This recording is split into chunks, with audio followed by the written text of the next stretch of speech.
In this lesson, we're going to look at the treble clef and look at the notes that are associated with the treble clef or are close to the treble clef. And middle C is the first note that we're going to use.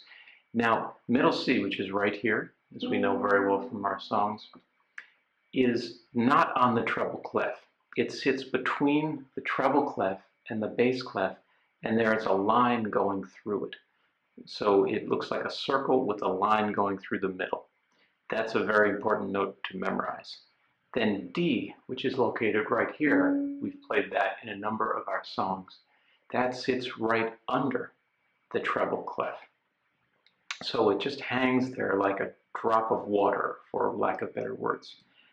E, which is the third note that we've worked with in our songs in the right hand, that is going to be the first line of the treble clef. So if we think about the treble clef, we can think basically that it's for notes above middle C, heading up on the piano.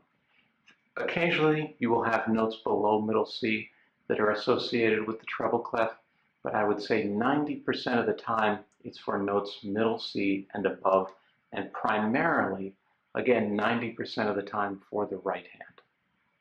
So we had two sayings, one for the lines of the treble clef and one for the spaces of the treble clef. The notes that are associated with the saying for the lines are E, G, B, D, and F. And those are right. I'll show you the positions of those notes on the keyboard. The E for every is right here.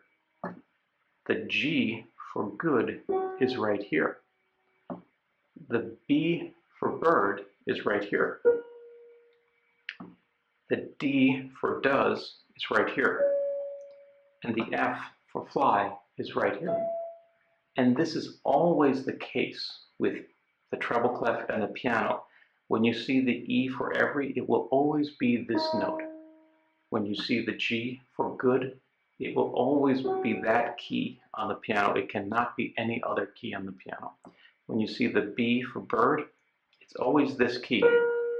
And when you see the D for does, it's this one. And the F for fly, it has to be this note that's higher up. Now, let's look at the saying for the spaces of the treble clef.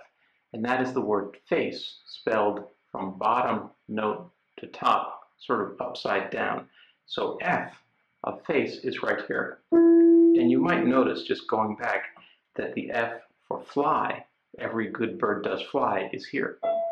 And that's higher up on the staff, on the treble clef. The first space of the treble clef is the F for the word face. And it has to be this one. It can't be any other note or any other key. Here's the second letter, A of face. Here's the third letter, C of face. And here's the final one, the top note, E, the fourth space of the treble clef. So let's spell it one more time. F will be just four keys, 1, 2, 3, 4, above middle C. So face, F, A, C, E. And there you have it. Those are the notes of the treble clef on the piano keyboard.